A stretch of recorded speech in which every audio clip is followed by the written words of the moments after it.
Hey everyone! Welcome back to the channel, where we explore the hidden treasures in your pocket change and unlock the fascinating world of rare coins. Today, get ready for a deep dive into a coin that might be sitting in your jar, forgotten at the bottom of a drawer, or even hiding in plain sight in your wallet, the 1979 Lincoln penny. That's right, just 1 cent. But what if I told you that this tiny copper coin could be worth hundreds or even thousands of dollars? Stick around, because you won't believe the secrets behind this unassuming penny and how you can tell if you have a valuable one. We're talking mint errors, hidden details, jaw-dropping auction prices, and a whole lot of history packed into one little coin. Let's jump right into it. Let's rewind the clock for a moment and talk about where it all started. The Lincoln cent was first introduced in 1909 to commemorate the 100th birthday of President Abraham Lincoln. It was the very first U.S. coin to feature a real historical figure, and it broke tradition in a big way. Before this, coins were mostly decorated with symbolic figures like Lady Liberty. But in 1909, the U.S. Mint teamed up with designer Victor David Brenner to create a coin that honored one of America's greatest presidents. Brenner's design featured Lincoln's profile on the obverse, that's the front of the coin, and on the reverse. Originally, you had 2 wheat stalks, which gave rise to what we now call the wheat penny. That design lasted until 1958, when it was replaced with the image of the Lincoln Memorial on the back. Now fast forward to 1979, and we're looking at a penny that doesn't seem too different at first glance. Same profile of Lincoln. Same Lincoln Memorial. Same coppery color. But here's the thing, not all 1979 pennies are created equal. Here's something many people don't realize. Up until 1982, U.S. pennies were made primarily of 95% copper. After that, the mint switched to a cheaper zinc core with just a thin copper coating.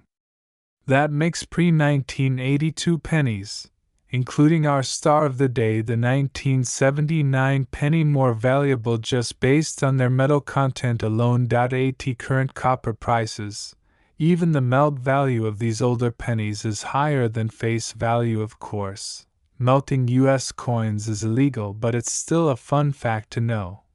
Now, if that were the end of the story, this wouldn't be an exciting video. But the real excitement comes when we talk about errors and varieties, the kinds of mistakes that make collectors go wild and send auction prices into the stratosphere.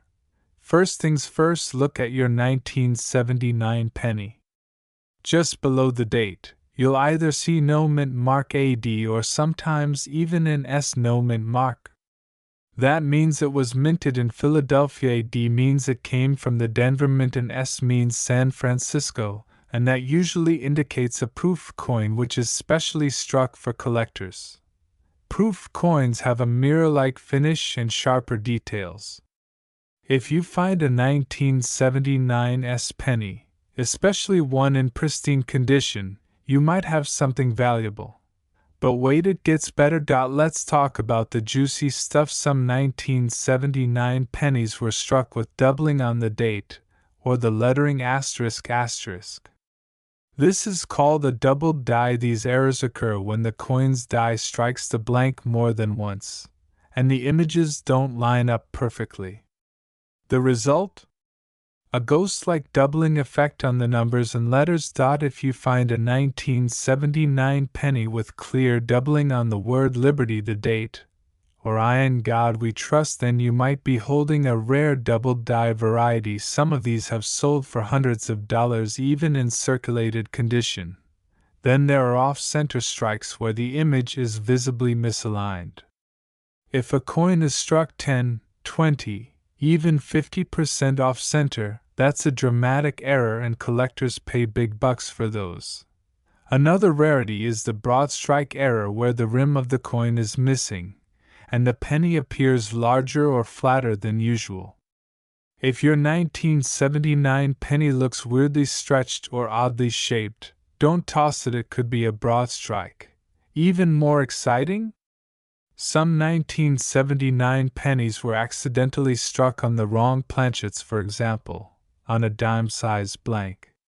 That means a 1979 penny might be silver-colored instead of copper, and those can sell for thousands of dollars at auction. Let's talk real money. In 2021, a 1979 S-Type 2 proof penny in perfect condition sold for over $3,000. Another 1979 penny with a dramatic off-center strike fetched more than $400. A 1979 penny struck on a dime planchet. Yes, that rare silver-colored version has sold for over $2,000 at auctions. And here's the kicker: most of these coins were found by ordinary people just like you.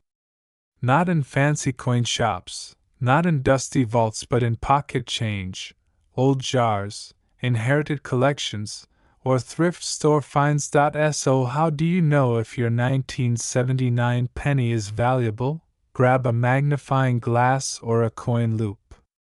Check for doubling on the text and numbers, unusual mint marks or missing details, off-center designs or weird shapes, unusual color or size. Coins in pristine, shiny condition with no scratches. Also, look at the mint mark style. Some collectors seek small date versus large date varieties or Type 1 versus Type 2 proofs, subtle differences that can dramatically change the coin's value. If you find something that looks off or too perfect, don't guess. Consider getting it graded by a professional service like PCGS or NGC. A small investment can multiply your coin's value if it turns out to be the real deal. The next time you come across a 1979 penny, don't just pass it off as loose change. It might be one of the rarest, most valuable coins in your collection. This humble 1-cent piece carries history, mystery, and the potential for serious money. Keep your eyes open, check your change, and remember the treasure hunt starts with curiosity. What you find might just surprise you. If you enjoyed this video, hit that like button, subscribe for more rare coin finds, and drop a comment below. Do you have any 1979 pennies in your collection? Found any cool errors lately? Let's talk about it. Thanks for watching, and until next time, happy collecting and good luck treasure hunting.